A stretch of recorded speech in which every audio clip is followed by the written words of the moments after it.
This is the OTB Television Network, a service of Capital District Off-Track Betting.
Good morning and welcome to Racing Across America for this Tuesday morning. I'm Seth Merrill. Happy you took the time to join us on a snowy Tuesday morning. Unfortunately, way too early for all of this. I've said it a bunch of times, but I can only keep repeating it. I went out this morning, I'm brooming snow off my car, and it's crazy talk. It's not even Thanksgiving yet, but hopefully things will warm up. We'll get another blast of warm weather because I still have to rake my lawn a little bit. I still have a little raking left. Plenty of good action on the racing side, though, for this weekend, this holiday weekend. We'll certainly be talking about that over the remaining Racing Across America editions this week. Coming up on today's show, Tony Kalo from Finger Lakes. We'll talk a little Finger Lakes for today. Go back to a winner from last week. Tony and I connected. All three of the horses Tony picked last week were horses I had. We had a couple winners out of three selections last week, so we'll see if Tony and I can keep it going today.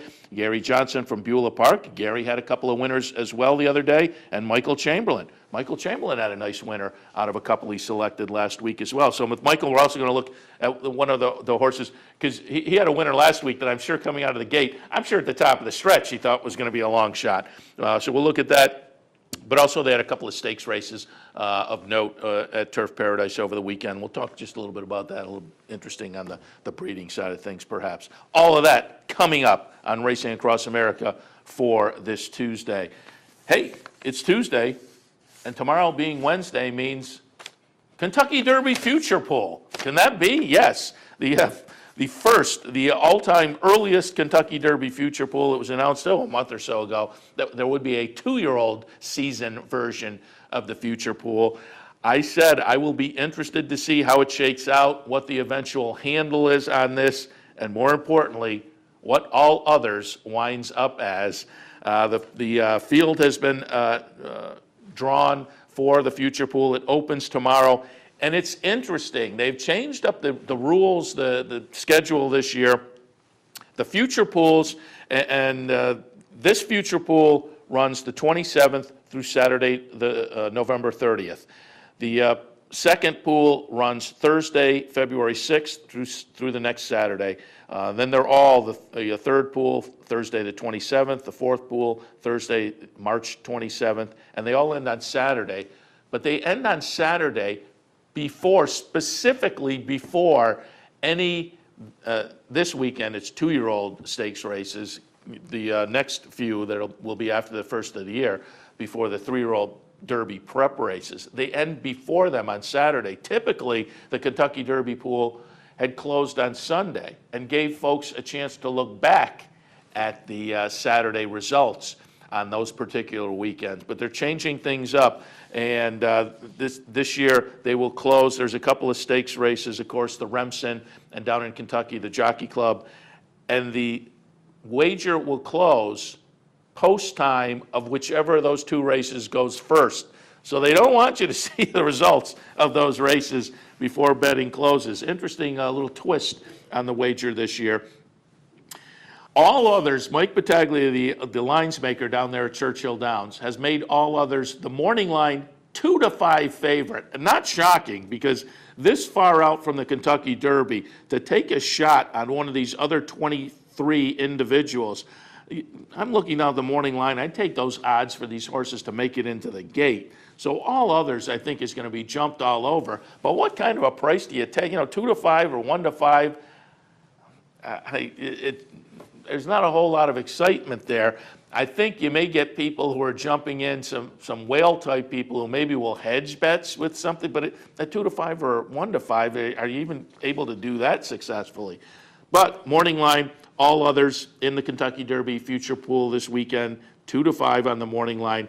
The lowest odds for an individual entrant, interesting, Honor Code, 15-1. He will be running Saturday in the Remsen, but again, you won't get a chance to see those results before the bet closes. So 15-1 on the morning line for Honor Code. Looking down New Year's Day, of course, the Breeders' Cup Juvenile winner goes off New Year's Day at 20-1. Rise Up, who the other day won the Delta Jackpot, 50-1. Strong Mandate, the hopeful winner, 30-1. Tap It Rich, the horse that a lot of folks, the Baffert horse, that folks thought stood a nice chance in the Breeders' Cup Juvenile and wound up disappointing there a little bit, 30-1. So Cairo Prince, the McLaughlin horse who looks interesting in New York, at 30-1. Havana, the Pletcher horse, 30-1. So, it's hard for me. There's a list of horses. There's nobody over 50-1, but there's a list of horses here that are 50-1. 50-1, as I say, is about the price I'd take on these horses to just get into the gate on Kentucky Derby Day in November. So we'll see. Again, a lot of people have speculated, and I think if you read the press release that they put out, Churchill Downs, I think they've kind of admitted they're just looking at this as maybe a way to get a little press for the Kentucky Derby a little bit earlier than usual. So I guess I can't argue with that too much, but what will the handle be? What will the final odds be? It will be interesting to see. But the early future pool opens tomorrow and runs through again. Don't get caught. If you do think it's fun and you want to play into this one, it ends earlier than normal. It will end post-time of the first 2-year-old race, the Remsen of the Kentucky Jockey Club. So again, if you're going to play in, be aware of that. Didn't mention yesterday, but of course we mentioned last week, the brand new scaled down, slimmed down, upscaled Meadowlands Grandstand opened up. It opened up last Monday for kind of a soft opening, which was just for simulcast players. But Saturday night, they actually had racing down there at the Meadowlands, so that was the grand opening. The grandstand is now over on the opposite side of the track of the old grandstand. One of the articles I read, horsemen were kind of speculating, will horses go past the old finish line and pull themselves up, think they're all done for the race?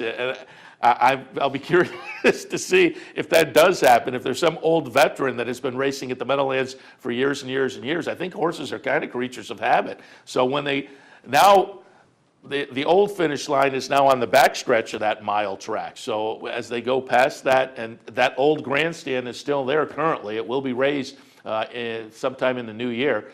But that old grandstand is still there. So will there be a tendency for some horses to think, oh, we're done now, because this is when I'm done every other time? That will be interesting to play out. But the Meadowlands did open $88 million new facility, opened up to some fairly good reviews on Saturday night with an estimated crowd, 15,000 people. And again, there was no admission charge, no turnstile or anything. So it was an estimate. But if that estimate is anywhere close, that, I think, bodes well. Certainly opening night, there's maybe a little bit of a curiosity factor, but we'll have to see if those numbers keep up. That would certainly be a good news for the harness industry and the Meadowlands. Jeff Gurl, the owner, I applaud him. He's a guy who's jumped out and tried some new ideas. And whether they succeed or fail, you always like to, in this game, I think a lot of times things move kind of slowly. So you like to see a guy who goes out there and tries some new things.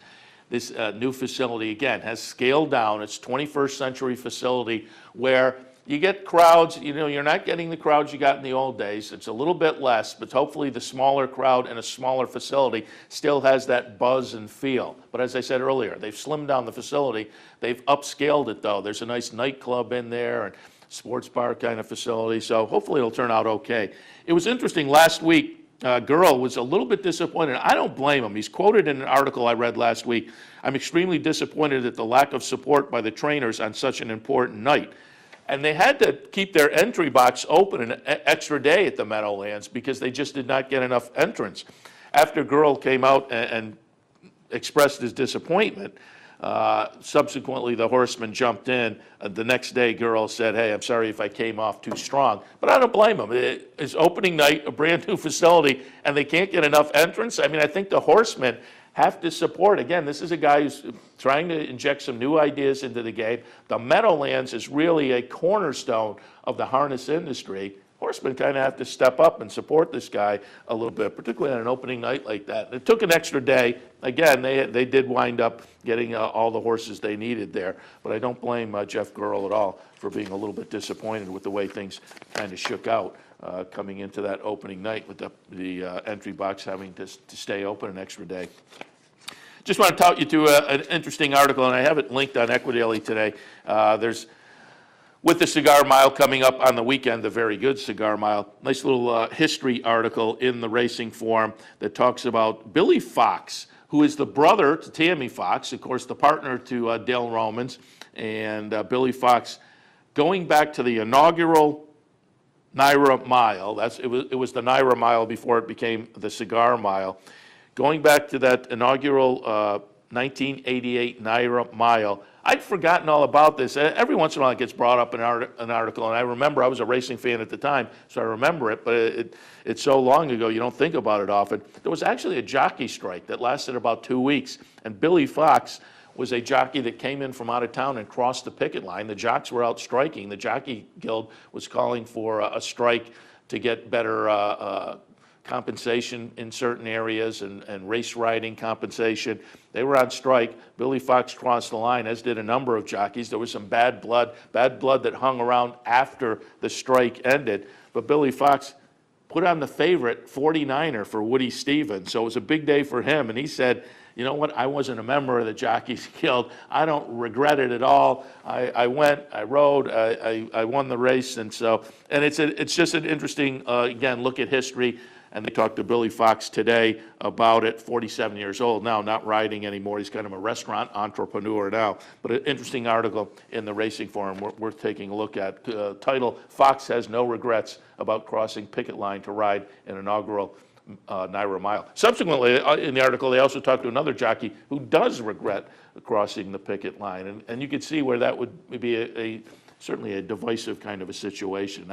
As I say, you forget about it until an article like this comes out, but I remember at the time being a racing fan, and it was kind of a dicey situation down in New York with jockeys on a picket line, other jockeys choosing to cross. But it lasted a couple of weeks. As I said, some bad blood hung around afterwards, but eventually everything got back to normal. Also linked on Equidaily today, an article from Hong Kong. This is interesting to me. I link to these articles every once in a while in Hong Kong. The Hong Kong stewards passed out an 8-meeting ban, which is essentially an 8-day ban. But there, as opposed to over here, we will have an actual calendar. It'll be such and such a date to such and such a date. And there's racing all over the country, so I guess technically a jockey could be missing races somewhere in the country. But they don't specifically state. So if a jockey is really based in New York, and part of the ban is a Monday or Tuesday, that's really not affecting the jockey. Well, out there in Hong Kong, they say an 8-meeting ban. Obviously, with the limited number of tracks, it's a little bit of a different situation there.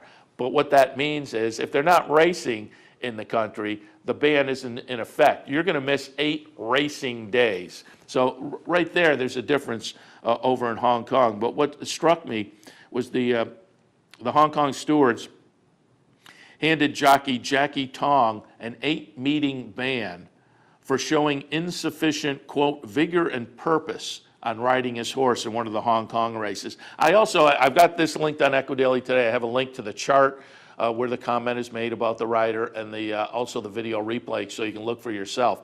And I just bring it up because I've said it before, I think these stewards over there are very proactive. Sometimes I think they micromanage and maybe go overboard. But in things like this, I think we've all seen races in America where we look at a jockey and think, boy, he's not giving the ride he should be giving a horse. Or as they get close to the finish line, he's going to be third, and he kind of doesn't give effort and gets caught at the wire. You just never see this kind of action taken by stewards, though. I've heard jockeys say subsequently a jockey may be called into the room and talked to sternly by the stewards, maybe even shown some tapes. That's what I've said, this online stewards report that I've called for years and years, and some tracks now do, but I'd love them to include that information as well.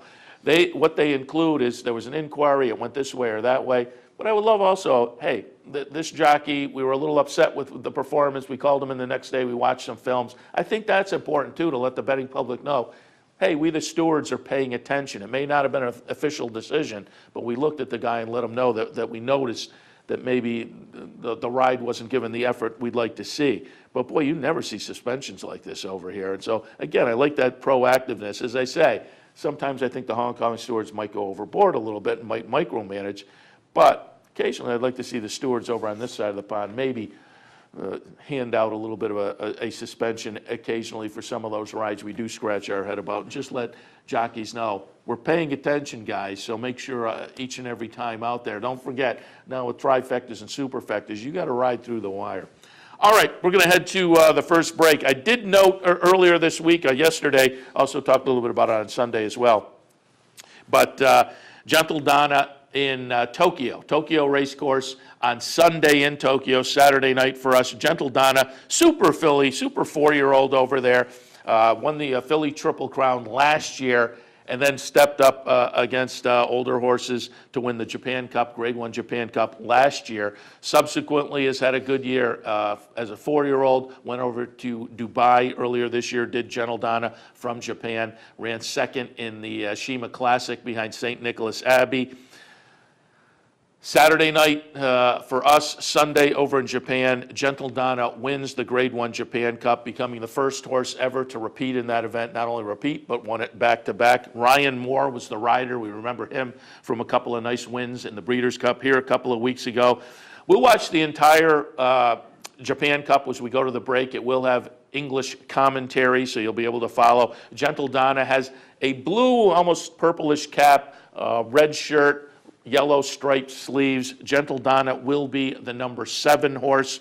Other notable names you'll hear, Dunedin is in this race, winds up finishing 5th. Dunedin, a Melbourne Cup winner from the past. And Joshua Tree, you'll hear his name mentioned. He, of course, won the Canadian International a few weeks back, won it for the 3rd time. He disappointed finishing last in the field of 17. Just wanted to show you this because Gentle Donna is a very, very impressive runner from over there in Japan. Again, won the Philly Triple Crown in Japan last year, won the Japan Cup last year, and now follows it up with a repeat victory in the Japan Cup on Sunday in Tokyo. We'll go to the break watching the Japan Cup. When we come back, we will be joined by our friend Tony Kalo from Finger Lakes. Stay tuned. Racing in the Japan Cup, and they all got away pretty well. Trying to find this early leader. Vicina kicks up on the inside. Asian Flash goes on. Tosen Jordan shows early speed. Joshua Tree's up there nice and handy. And going on is Lelouch as well. Past the winning post the first time. It's Asian Flash and Tosen Jordan. They share the lead past the winning post. Lelouch is trapped out a little wide into that first turn. Kicking up Vicina. Gentle Donna is in the middle. Nakayama Knight, then Uncoiled. Joshua Tree nice and handy. Then a gap back to Admire Rakti, followed by Hoko Brave. Hit the target. Well back in the middle there is Denim and Ruby alongside Simonon and Dunedin past the 1800. Then comes Uncoiled, Smart Gear, and last of all is Gold Ship. Down the back straight here at the Fuchu Racecourse, and it's Asian Flash leading out with Mirko Demuro. Leads out from Tosen Jordan. Running the fence is Versina. In the middle is Lelouch. Then comes Gentle Donna. What a beautiful position for her early on. Followed by Nakayama Knight. Then Joshua Tree and Uncoiled. Running midfield the fence is Admire Rakti. Outside Admire Rakti has hit the target. Then Hoko Brave, Simonon and Dunedin run together. 2.5 away to Denim and Ruby, the 3-year-old filly. Uncoiled is third last. Smart Gear is second last. Biding a time at the 1200 metre mark is Gold Ship. but he want to get a hurry on from now. They start to bunch up as they come up to that next corner, and it's Asian Flash still leading the way. Asian Flash leads out now from Tosen Jordan. Losing ground, Vicina the French. Golden, Gentle Donna's in the middle. Then comes Lelouch, starting to peel out wide now and running on. Is hit the target, but big odds. Then as they go past the big tree, back along the fence is Nakayama Knight. Joshua Tree is still handy. And then a gap back to Dunadan, who seems to be losing ground. Where's Gold Chip starting to come into it now as they swing to the 600. These last two, Smart Gear and Uncoiled well back. They've got 500 metres to run. Hit the target, looks a bit of a threat. Asian Flash is still there. Running on is Lelouch, and even wider out Dunadan. There's a wall across the slack, and here's Gentle Donna along the inside. Gentle Donna finds the lead from Asian Flash. Running on now late is Lelouch and Dunadan and Denham and Ruby. They've got 150 to run. Can Gentle Donna hold it out? Gentle Donna is front. They're coming though from the back. Denham and Ruby. It's Gentle Donna and Denham and Ruby. They hit the wire. Don't know. Maybe Gentle Donna. Gentle Donna from Denham and Ruby. I'm Mark Cassano. Join me Saturday mornings at 10 for Down the Stretch. We'll inform, analyze, and welcome in the biggest names in racing. So join me Saturday mornings at 10 for Down the Stretch, right here on the OTB Television Network. Hey race fans, head down to the all-new Clubhouse Racebook and get in the game. With live horse racing on more than 250 flat-screen TVs, state-of-the-art wagering terminals, fantastic food and drinks, an amazing Vegas-style atmosphere with seating for nearly 900 of your closest friends. Conveniently located at 711 Central Avenue, right off Exit 5 of I-90 in Albany, the Clubhouse Racebook is the better choice. Wagering at CapitalOTBBet.com is as easy as 1, 2, 3. 1. Capital Bet TV, the fastest and easiest online wagering experience where you can monitor 5 different tracks simultaneously. 2. Capital Bet Express. Its straightforward program layout and interactive handicapping information lets you build your wager quickly and efficiently. And 3. Capital Bet Pro, designed especially for the professional horse player. CapitalOTBBet.com. Log on today. The Capital OTB Handicapping Challenge Series is back. That's right, the 2013 Capital OTB Handicapping Challenge Series is back, and it's your chance to win thousands in cash and prizes and a seat at the 2014 National Handicapping Championship in Las Vegas. This month, the Capital Cup on December 7th. So sign up today online at CapitalOTB.com or stop in at the Clubhouse Racebook. And don't forget our Showviver Series, Capital OTB's online handicapping contest. I'm Anthony Moreno. Join me weekdays at 9 for the Handicappers Report. We'll handicap the top tracks across the country and help you prepare for the day in racing. That's the Handicappers Report, weekdays at 9, only on the OTB TV network.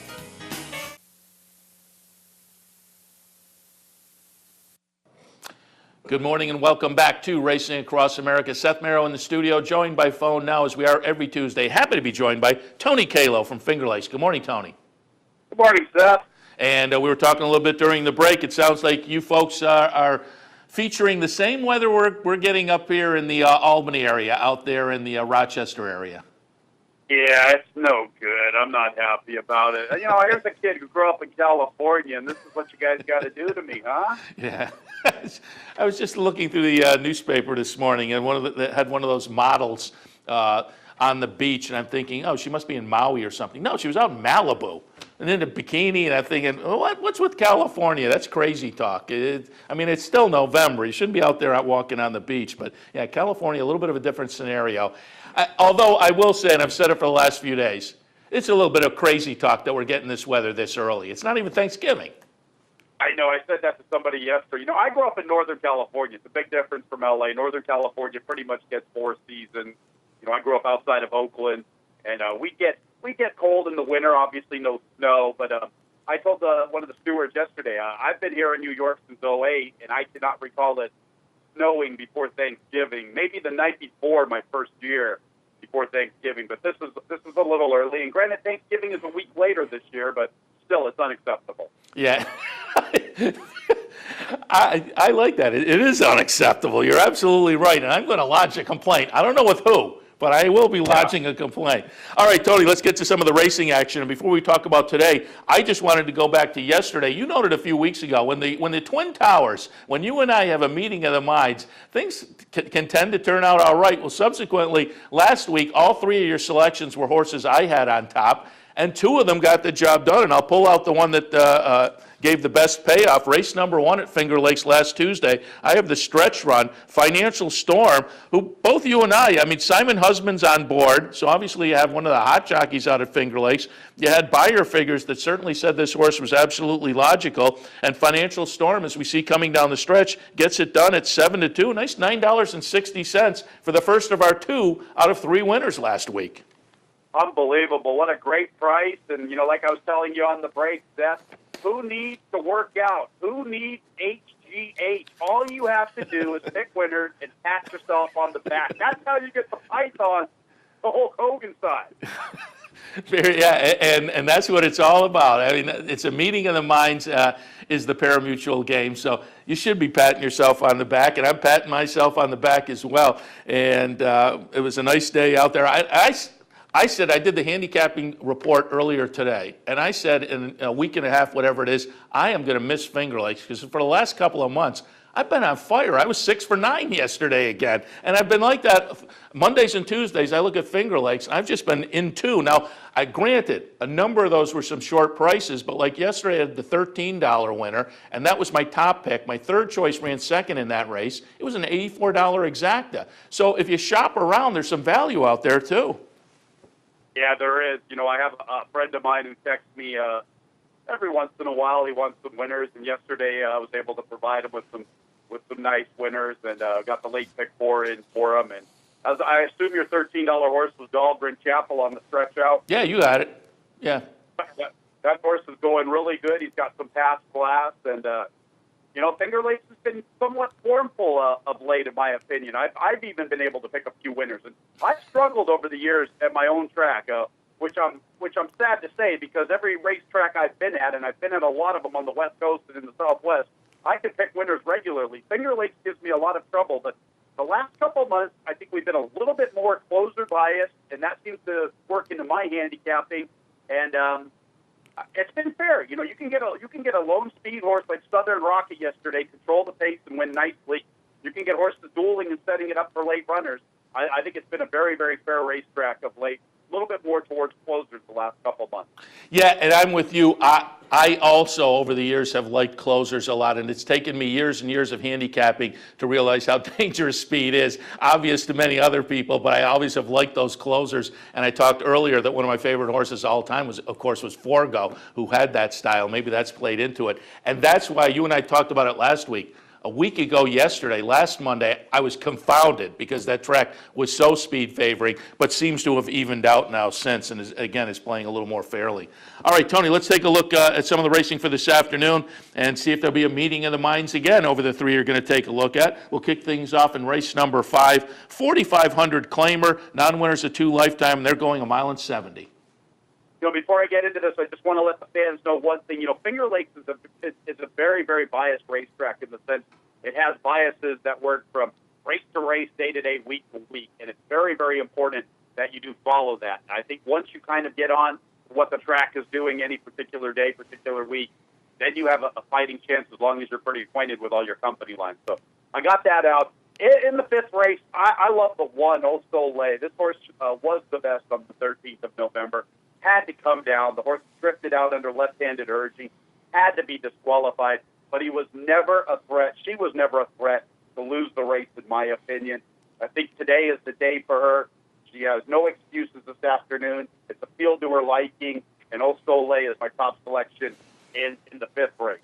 Yeah, and we don't have a meeting of the minds here, but I'm scared that I should have had a meeting of the minds. I have Au Soleil right underneath, and I used Emotional Train Wreck on top. I thought that one just had a little bit of consistency over the last 2 or 3 races that just tilted me slightly in favor of that. But I had Au Soleil right underneath for exactly what you said. Had won essentially the same race last time, so why go against that one? So I may regret using that one underneath. So I think we're basically on the same page there. 7th race today, a calendar condition claimer, $4,500 tags. They're going to go 6 furlongs.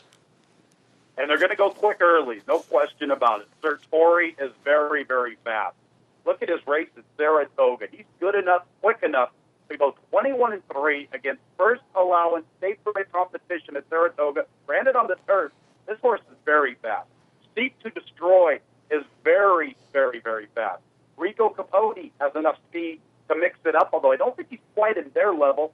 But what I'm setting this up to be is a horse from just off the pace, and everything really points to Dorian Will, in my opinion. Don't necessarily like the price. There are a couple of closers that intrigue me, both Devonshire and Hi-Ho Silverman. I will include them in my late pick 4. But Dorian Will is going to sit a perfect trip, third or fourth behind the speed I mentioned. Look at the company line. Southern Rocket has turned into a beast. He has rattled off 3 in a row since moving to the barn of Paul Barrow. Every race has been just as equally as impressive as the race before, and there's no disgrace in chasing Southern Rocket and not being able to go with him. Needed the race off a layoff, get the class reprieve, and this is the horse, in my opinion. Dorian Will, 5 for 6, top 2 over the oval. He is the horse to beat, in my opinion. Yeah, I have that one right underneath, and that is certainly, I have no arguments with anything you said there. I took a little shot with Seek to Destroy. I thought maybe the move to the 4,500 level was a move to the comfort zone, and so bounces up a calendar condition, but it did it so convincingly last time. I found Seek to Destroy kind of interesting, but as you say, there may be a pace scenario that will factor against that one, and given that, one that you didn't mention that I also have down in my mix, Olton Alley, the number 3 horse, who came from the clouds last time, again moves up a calendar condition, but if things do fall apart on the front end, Simon Husband's on board, and 10-1 on the morning line. Olton Alley looked a little interesting to me, too. Yeah, deep closer. I thought the company lines didn't stack up compared to some of the other horses. Devonshire, Enrico Capote, and my top selection, they have some really, really good company lines. Devonshire and Enrico Capote raced against Magnificent Threat, who looked good winning. He came back and won again yesterday. I question Seek to Destroy the field. He beat Roman's Touch and Estimator. They're all off 4, and the same can be said for Alton Alley. So, I'm not trying to be a jerk and go against the magical powers of one another, but I'm just trying to stress it out. Trying to let the fans know that I think the company lines of those 2 horses are a little bit weaker compared to some of their rivals. And we can't always agree, because then the magic wouldn't be magic. The magic's only magic when you do it occasionally. That's the beautiful thing about horse racing is we can all open up the forum, we can all watch replays, we can all do our homework, and we all still come up with a different opinion. It's a cool thing. Yeah, that is the magic of horse racing. All right, the 9th race today at Finger Lakes. Conditional claimer, 4,500 level. Non-winners, a 2 lifetime. A quick 5 furlongs. Yeah, that's the key. 5 furlongs. I see 5 furlongs, and I say to myself, I've got to have somebody forwardly placed. This race is just slammed with speed. Harrier Hill, Mr. Hollywood. It's a family show is fast. Forget about his last race. Look at his previous races. He's right there contesting the early pace. Jake Glory again, Treblemecker, Sir Hollister.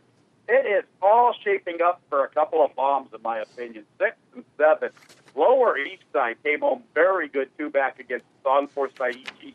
Then had the misfortune of running up against another Chris Engelhart trainee, My Medallia, who had broken his maiden for 75 and then jammed in for 45. This horse is going to be packing a punch. He comes out of a 6 furlong race, and I think he's going to be closing. Like I said, this race is loaded with speed. I'm looking to blow up the nightcap with 6 and 7. I think they're the 2 legitimate late runners. Yeah, I agree that this is a race that is maybe screaming out to take a little bit of a shot. I went with Harrier Hill, though, on top, just on the fact that I thought the move from Naira, this horse showed an affinity for the race course, and then maybe they got a little bit ambitious last time. So I think moves back to probably the proper level. So I used Harrier Hill, but I do not agree a bit that at 4,500 non-winners of 2 and this particular field, something a little bit kooky could happen. All right. He's the inside speed, and he's worth a good look, no question about it. Yeah, I'm just not sure, and I circled it and said on the handicappers report, 3-1 on the morning line. I'm wondering if that'll float down a little bit, and then he becomes maybe a little less attractive in a wide open race. But we'll see. All right, Tony, we certainly appreciate the visit this morning. Good luck this afternoon. We'll check in with you next week. But in the meantime, have a happy Thanksgiving. Likewise, Seth. Have a great Thanksgiving, buddy. All right, Tony Kalo from Finger Lakes. We'll take our next break. When we come back, Gary Johnson from Beulah Park. Stay tuned.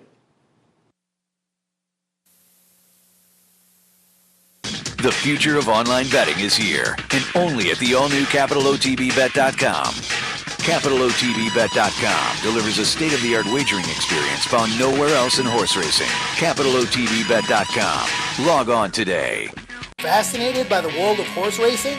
Interested in honing your handicapping skills? Class is in session. Night school, Monday nights. Easy to access online. It's free, interactive, and informative for the casual and serious race fan. Horse Player Now Buzz. Live horses to watch emailed to you daily. Our eyes, your prize. Night School in the Buzz. Visit horseplayernow.com for details. Each morning on the OTB TV network, you get the very best in horse racing programming. Weekdays begin with the Handicappers Report, where professional handicappers share their selections and analysis of the day's racing. Followed by Racing Across America, a daily conversation with racing personalities from around the country. Saturdays include Down the Stretch, where Mark Casano speaks with the biggest names in racing. And Sunday mornings, it's Loose on the Lead, where Steve Bick and I offer news and a unique lineup of weekly guests. All here on the OTB TV network. Funding your Capital OTB Bet account is as easy as 1, 2, 3. 1. Easy Money. Clearly the fastest and easiest method of depositing funds into your account. Make deposits or withdrawals in just minutes. 2. Green Dot Money Pack. Gives you instant access to your funds. Green Dot Money Packs are available at thousands of retailers nationwide. And 3. MasterCard Visa. Simply click on the link from the funding page, enter your account information, and fund your account. CapitalOTBBet.com. Log on today. This is Steve Beck. Join me Tuesday through Saturday here on OTB TV for At the Races, my Sirius XM daily news magazine of the thoroughbred industry. Handicapping, interviews, analysis, everything you could want. 6 a.m. OTB TV. Welcome back to Racing Across America. Happy to be joined now by Gary Johnson from Beulah Park. Good morning, Gary. Good morning, Seth. Always do want to remind people, if they stop by the Beulah Park website, each and every racing day, you can find Gary Johnson's selections. And Gary, last few days up here in upstate New York, winter has descended. It is literally like January up here. There's snow on the ground. It's freezing cold. What's it like out at Beulah? What will the weather be like this afternoon? I think probably going into about the first race, which is 1 o'clock, you're going to see the snow starting to fall. That's what the weatherman's predicting, and I'm thinking the state of Ohio here is going to get blanketed over the next 48 hours, but as of right now, it's clear. All right. Well, we'll keep our eyes on what happens out there. It could be a changing set of conditions at Beulah. And Gary, before we get to some thoughts on this afternoon's racing, I just wanted to go back to last week. Your reappearance with us. We hadn't talked to you in a while. We plugged you back in last week, and of course, you had another nice day. 6th race at Beulah. Just going to watch the stretch run here because I do want to show Tio Chencho get the job done. And I picked this one because you selected it, and Tio Chencho is going to win very easily on the front end. Short price, but does it pretty convincingly. But I also wanted to show it because it brings up a name we mentioned last week, Edgar Paucar. And again, you have to watch that guy every time out there. You definitely do. He's getting 2-3 calls a race, and usually he's got a very, very sharp agent that also is a pretty good handicapper. And he picks the right one a lot more than he picks the wrong one. And I think that's a factor also. And as we talked last week, and actually I've been talking on the show the past couple of weeks about some jockeys that are maybe shifting their tack. It looks like with slots out in Ohio now, looks like the jockey colony may shake up over the next few months or in the next year. Yes, I could definitely see it. I think, toward the trend here between Thistledown and now Beulah opening in during the winter, you're seeing some guys coming, Indiana guys that were pretty good at Indiana with the slots. And a couple of the Mountaineer riders, I think when they close, it'll be over at Beulah for the winter also trying to get their foot in the door. Yeah, so we'll have to keep our eyes on that because some of the names, the perennial names that have been leaders out there, things may shake up a little bit. It may become a little bit more competitive out there in Ohio. That'll be fun to watch. All right, Gary, let's shift our attention now to racing for this afternoon out at Beulah. You're going to kick things off in the 3rd at Beulah. The race number 3 is a calendar condition claimer, $4,000 tags. They're going to go 1.70 miles. Your thoughts on that one? Yeah, here's a race really has zero speed in it. My choice here, if you're looking at my selections today, was B7. I can run flat, but he did scratch. There was 2 scratches today, and he was one of them. I liked him naturally going to lead. But so let's get him out of the race and let's re-handicap. And I'm going to go with the 2. I mean, it's horses for courses today. I like a couple horses. that are horses that love Beulah, and the 2 Madam Mistletoe. If you look back at Beulah Park last year when she was there, she was a monster. I mean, every time she was led over, she was tough. She had 5 wins in a row, a lot of different riders. I see her back again this year, and probably with a paceless race, she'll go right to the lead. And you bring up Horse for a Course, and I'll ask you, because for many years you were not only a trainer, but a top trainer out in that area. And I'll tie it into this past weekend, the Delta Jackpot. We talked to Don Stevens from Delta last Friday, and he talked about that being kind of a sandy course, a little bit of a different composition, maybe similar to Calder. But the winner of the Delta Jackpot had won a race prior, the prep race, the John Lafitte, leading into that. So a race over a different surface like that might prove beneficial. Talk a little bit about that as your time as a trainer, just tracks that maybe are a little quirky and getting a race over the track, how important that is, and if there really is a factor of a horse for a course, a horse that just has a real affinity for a particular racetrack. Yes, and back steps again. I don't know. I raced at Beulah quite a bit. I think the surfaces basically are like all the tracks around here, including Mountaineer and Thistledown. I think it's just a dirt-based surface, but sometimes the competition, is going to make a horse look a lot better, than racing that. Let's say this horse was at Arlington Park and at Fairmont, which is a little tougher competition. So maybe not only the course, maybe the competition. Yeah, that's a great point, because just had Tony Kalo on from Finger Lakes on the Handicappers Report, the show that airs prior to this on Mondays and Tuesdays. I look at Finger Lakes, and a lot of times there are those shippers from the NYRA circuit. And as you say, it may not be the surface essentially, but they come up and they find the comfort zone with the class level at Finger Lakes. That's a great point. All right, let's take a look at Beulah's 4th race today. Another conditional claimer, calendar condition claimer, $5,000 tags. These are going 6 furlongs. Your thoughts in the 4th today? Really, I like the one She Swift. We had a couple Churchill races, the last 2 that were really terrible, but Churchill wide open, just really overmatched. You can forget those 2. The horse is going back to Beulah, getting Edgar Picard, draw off the rail. I think she's a standout here. It's similar to what I just said. I think that's venue class relief, I call it. With the NYRA to Finger Lakes move, I think that's important. Churchill to Beulah, probably the same. Not only that, you're looking at 5,000 to 5,000, but I think those 5,000 claimers at Churchill are really salty. Oh, there's no doubt. And, you brought up Finger Lakes. I've noticed Finger Lakes horses, if they come to Beulah, they dominate. Doesn't matter what their form looks like. But, again, Churchill, I think these horses dominate at Beulah. Yeah, absolutely. All right, we will shift our attention now out to race number 5 this afternoon at Beulah. Again, a calendar condition claimer. And Gary, give me your thoughts on that. We talk about it a lot on the Handicappers Report. It wasn't that long ago. Boy, you didn't have these. It was plain vanilla claimers for years and years and years. As a guy who used to train, when you look at the conditions, relate back to when you were a trainer, how difficult is it to spot your horses now with these conditions that you have to have a microscope to read? Well, that's the whole game, as you know, and also, the racing form had no conditions, so the claiming game became a little more, you see people running out of conditions where the form don't show it, so you really had to do double dipping as far as keeping an eye on horses that you might want to claim, and horses that you're spotting, the conditions are the game. Yeah, it is very different from when I got into the game. There's no question about it, the various levels of these claiming conditions now. But again, 5th race, a 3,500 calendar condition claimer, a quick 5.5 furlongs. Yeah, I don't like to pick favorites, as you know. I try to always come up every week with something I think is a hidden horse, and really this week I think the form's very, very eventful here. And, I think the 2 Active Beauty, another horse for course. Doug Collins, or William Collins, his name's Doug Collins, but he's won 4 or 5 in the last week. He's got 2 in today. I think he has a horse in the 2nd race, and he has this horse in the 5th. He spots them very, very well. Here's another horse. You see the Beulah Park form.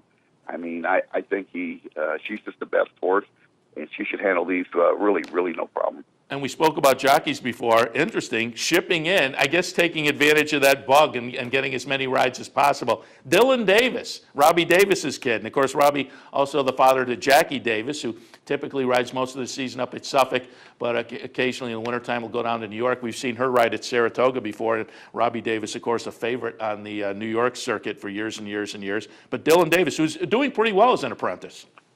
Yes, he is, and he rode at Mountaineer last night. So this kid, I think you hit the nail on the head there. He's trying to take advantage of this bug, and he's going to get all the mounts and all the money he can. And I like him. I think he's pretty good rider, and especially at Beulah Park. Let's be real about it. I think he's as good as there is there, and getting some weight off on some of these horses.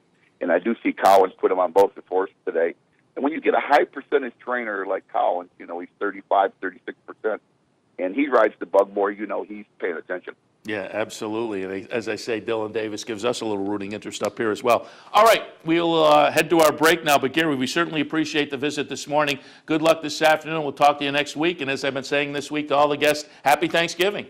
Happy Thanksgiving, Seth. I'll talk to you next week. All right, Gary Johnson from Beulah Park. We'll take our last break of the hour. When we come back, we'll shift out to Turf Paradise. Michael Chamberlain coming up right after this.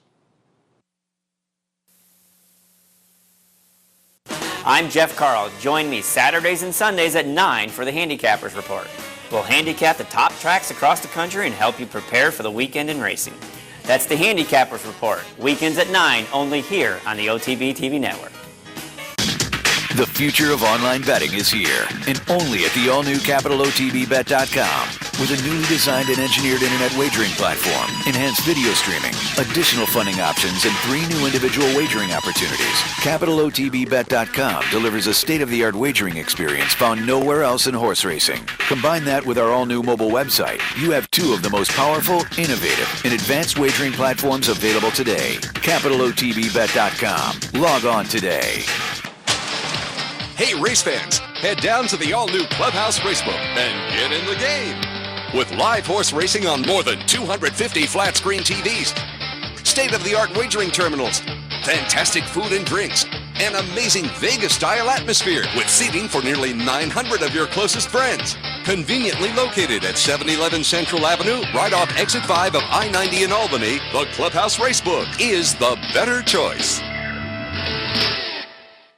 Using CapitalOTBBet.com is as easy as 1, 2, 3. 1. Simply log on with your username and password from the homepage.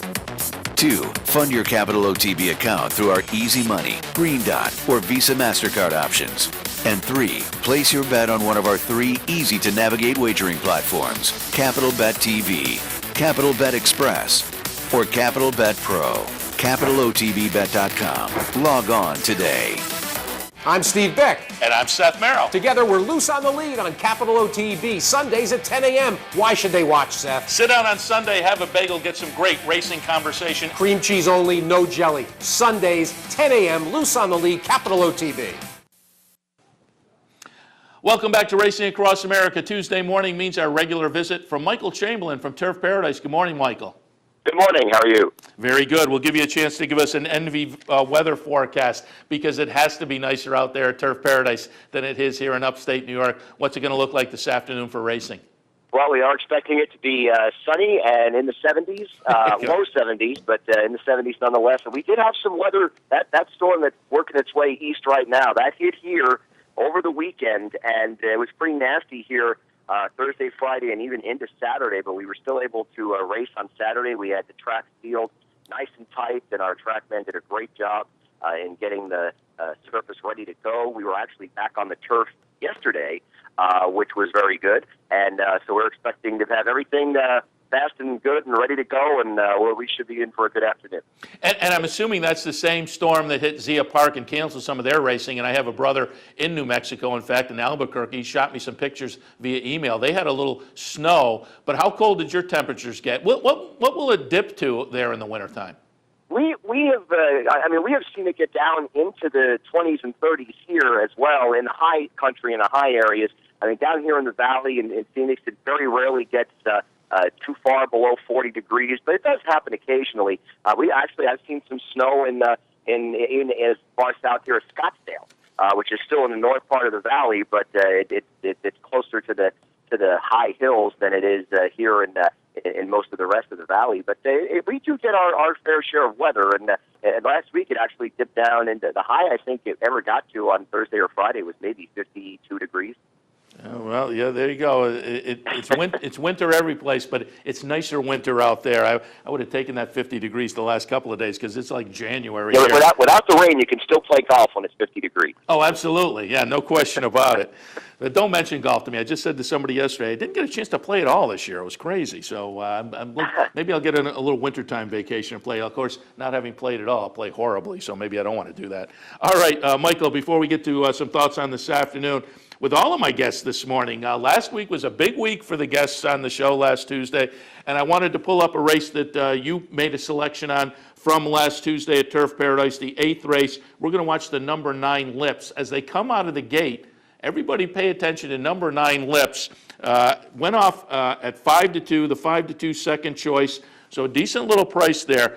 But Michael Chamberlain certainly had to be worried about his selection as they come out of the gate, and even on the far turn. This was a Canadian Invader that you took a shot with, Michael. So as we watch Lips come out of the gate here, the number 9 horse, and then watch all the way around the track, we will see what is a bang-up performance from a horse out there at Turf Paradise last Tuesday.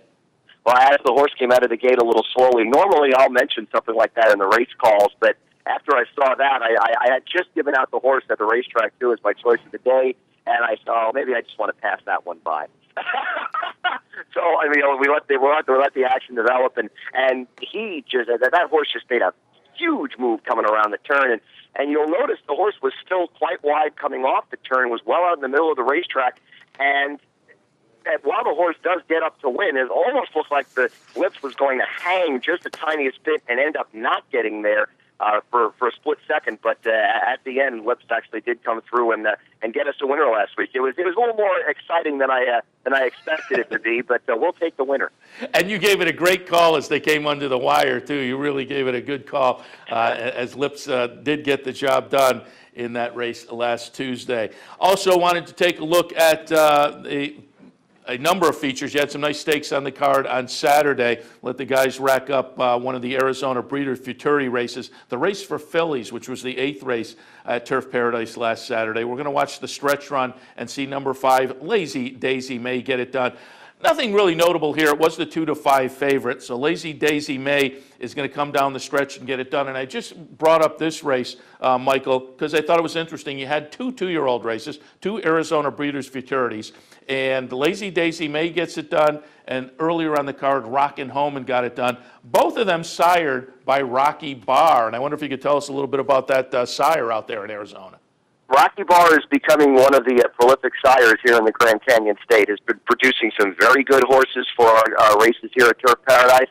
And the only downside I'll give you with Rocky Bar is that, especially in that Colton Geldings race, every horse had a rock in the name. So, it's like a quarter horse race with dash and cash, and you've got to try to keep all those straight. At least from my perspective, it makes it sometimes a little tricky. But a very good sire here in Arizona, and I'm actually interested to see if he'll be able to produce anything that could do some damage, maybe in New Mexico or even up at the Northern California Fair Circuit too, because I think that Rocky Bar is going to be quite good for some time. Yeah, it's kind of interesting. I looked up the stats, and by In Excess, himself a fairly decent racing career, 24 career starts, 5 wins, almost $250,000 in earnings, so kind of interesting. But if folks are watching Turf Paradise, at least I know I will, in the breeding line, if Rocky Bar is there off of the weekend, I'll pay a little bit more attention now. Rocky Bar, interesting sire out there in Arizona. All right, Michael, let's shift our attention now to racing for this afternoon at Turf Paradise. We'll take a look at the 6th race today. Conditional claimer, 35 tags, non-winners of 2 lifetime. They'll go 6 furlongs. My pick in here is going to be number 4, Bull 10. 8-1 in the morning line. Kelsey Purcell has the ride, one of our female riders out here, and you'll always note that the lady riders at Turf Paradise usually do a very good job, and that's been a historic thing. I mean, Ann Von Rosen is always one of our best. Kate Fales has now been riding very well, and Kelsey Purcell certainly should not be left out of that conversation. This is a Jeff Metz trainee. Ran in a quarter-horse thoroughbred mixed hook race last time out as the betting favorite. Went off and ran second at 870 yards. The 2 previous efforts to that were at Zia Park in New Mexico. Did run second with $5,000 claimers, non-winners of 2. So if you base it off those 2 races at Zia, this is actually a drop in claiming price for this gelding, and I think Bullpen might be a decent price First time out of the gate here in a thoroughbred race going a distance of 6 furlongs. I think Bullpen might be one to keep an eye on today, and certainly could hopefully light up the tote board just a smidge. Yeah, 8-1 on the morning line, and with that move out of the quarter horse type race, certainly an interesting angle there that attracts some attention, along with that 8-1 morning line. All right, let's take a look now out at race number 9 this afternoon. The 9th is a calendar condition claimer at the 3,000 level. 3-year-olds and up, they'll go 6.5. And we have another Jeff Metz trainee in here that has been running. It's Dia Parks. This is number 1, Fine and Rare. Very well-bred horse. The sire is Include. You have Tisnow on the bottom side, Kentucky bred. So this is always something to keep an eye on here at Turf Paradise. When you see a Kentucky bred horse, that's actually something that I give a little extra credit to in my handicapping, just because these Kentucky breds. I mean, they're bound to do something good at some point. So I usually throw a little something extra in there as far as my handicapping is concerned. This horse has been running at Zia, as I said, the last 3 efforts. The best was the 4th, coming back in September, and then tried 5.5 furlongs the second time, ran 6, tried 6.5 furlongs, and ended up winning 5th, but that was with a slightly better claiming company than he is going to see today. So another class dropper, another Zia import, another Jeff Metz trainee. And if you look back in the past performances in February at Sunland Park, this horse did post a win at this distance of 6.5 furlongs with a nice buyer of 69, which, if you see that effort today, should be enough to get a winner. So I like the 1, Fine and Rare, off the rail in race number 9 today. And again, 5-1 there. So we got a couple of horses with some nice value here to take a shot at. And I'm looking, same connections for both of them, too, both owned by Saratoga West. So we got some rooting into, we're right down we're kind of Saratoga West ourselves. So there you go. we'll give them a little tip of the cap. All right, Michael, we certainly appreciate the visit this morning, as we do every Tuesday. Good luck this afternoon. We'll talk to you next week. But as I've been saying to all the guests this week, happy Thanksgiving. Don't eat too much turkey. I'll try not to, and happy Thanksgiving to you and everybody as well. Thanks a lot. Michael Chamberlain from Turf Paradise.